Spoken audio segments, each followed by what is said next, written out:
الحمد لله رب العالمين والصلاة والسلام على سيد الأنبياء والمرسلين أما بعد فأعوذ بالله من الشيطان الرجيم بسم الله الرحمن الرحیم۔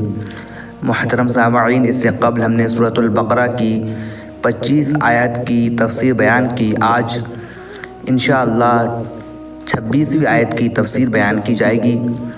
بسم اللہ الرحمن الرحیم۔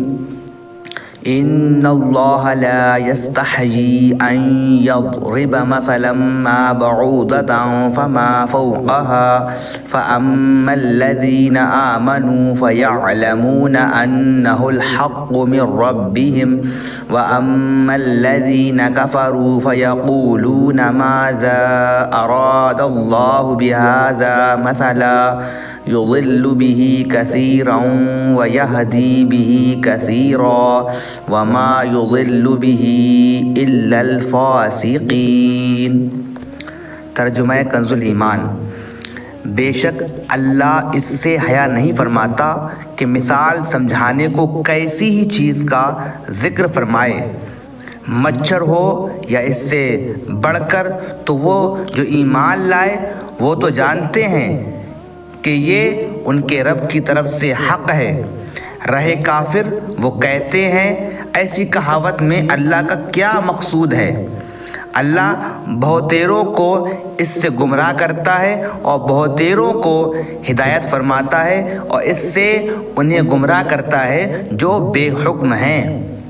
ان اللہ لا یستحیی، بے شک اللہ اس سے حیا نہیں فرماتا۔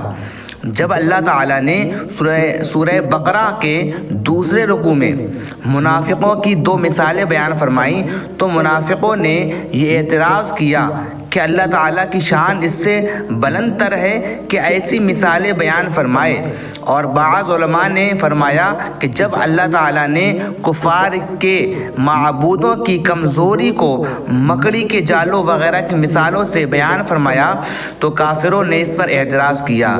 اس کے رد میں یہ آیت نازل ہوئی۔ چونکہ مثالوں کا بیان حکمت کے مطابق اور مضمون کو دل نشین کرنے والا ہوتا ہے اور ماہرین کلام کا یہ طریقہ ہے، اس لیے مثال بیان کرنے پر اعتراض غلط ہے۔ یضل بہ کثیرا، اللہ بہت سے لوگوں کو اس کے ذریعے گمراہ کرتا ہے۔ ان الفاظ سے کافروں کو جواب دیا گیا کہ مثالیں بیان کرنے سے اللہ تعالیٰ کا کیا مقصود ہے۔ نیز مومنوں اور کافروں کے مقولے اس کی دلیل ہیں کہ قرآنی مثالوں کے ذریعے بہت سے لوگ گمراہ ہوتے ہیں جن کی عقلوں پر جہالت کا غلبہ ہوتا ہے اور جن کی عادت صرف ضد، مقابلہ بازی، انکار اور مخالفت ہوتی ہے، اور کلام کے بالکل معقول، مناسب اور موقع و محل کے مطابق ہونے کے باوجود وہ اس کا انکار کرتے ہیں۔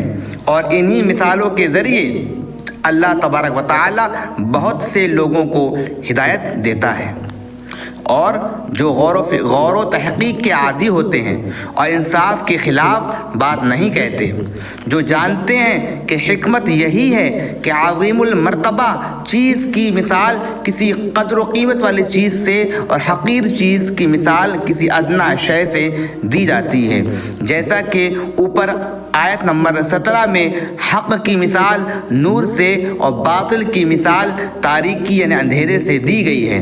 نزول قرآن کا اصل مقصد تو ہدایت ہے، لیکن چونکہ بہت سے لوگ اپنی کم فہمی کی وجہ سے قرآن کو سن کر گمراہ بھی ہوتے ہیں، لہذا اس اعتبار سے فرمایا کہ قرآن کے ذریعے بہت سے لوگ گمراہ ہوتے ہیں۔ وما یضل بہ الا الفاسقین، اور وہ اس کے ذریعے صرف نافرمانوں ہی کو گمراہ کرتا ہے۔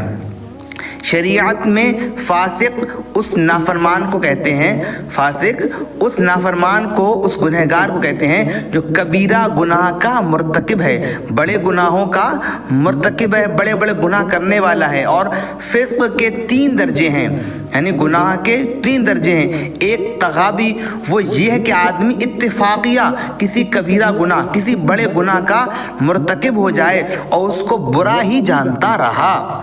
دوسرا انہماک، کہ کبیرہ گناہوں کا عادی ہو گیا، ایک ہے اتفاقیہ گناہ ہو گیا، تو یہ کیا بولتے ہیں دوسرا درجہ کیا ہے کہ کبیرہ گناہوں کا عادی ہو گیا اور اس سے بچنے کی پرواہ نہیں کرتا۔ تیسرا جحود کہ حرام کو اچھا جان کر ارتکاب کرے، حرام کام کو اچھا سمجھ کر اس کا ارتکاب کرے، اس کو کرے، اور اس درجے والا وہ جو شخص ہے وہ ایمان سے محروم ہو جاتا ہے۔ اور پہلے دو درجوں میں جب تک سب سے بڑے کبیرہ گناہ یعنی کفر و شرک کا ارتکاب نہ کرے وہ مومن و مسلمان ہے۔ مذکورہ آیت میں فاسقین سے وہی نافرمان مراد ہیں جو ایمان سے خارج ہو گئے۔ اللہ تعالی ہمارے ایمان و عقیدے، جان و مال، عزت و آبرو سب کی حفاظت فرمائے اور ہم کو جب تک زندہ رکھے اپنے دین پر، اسلام پر زندہ رکھے اور ہمارا خاتمہ ایمان پر فرمائے۔ آمین یا رب العالمین۔ السلام علیکم۔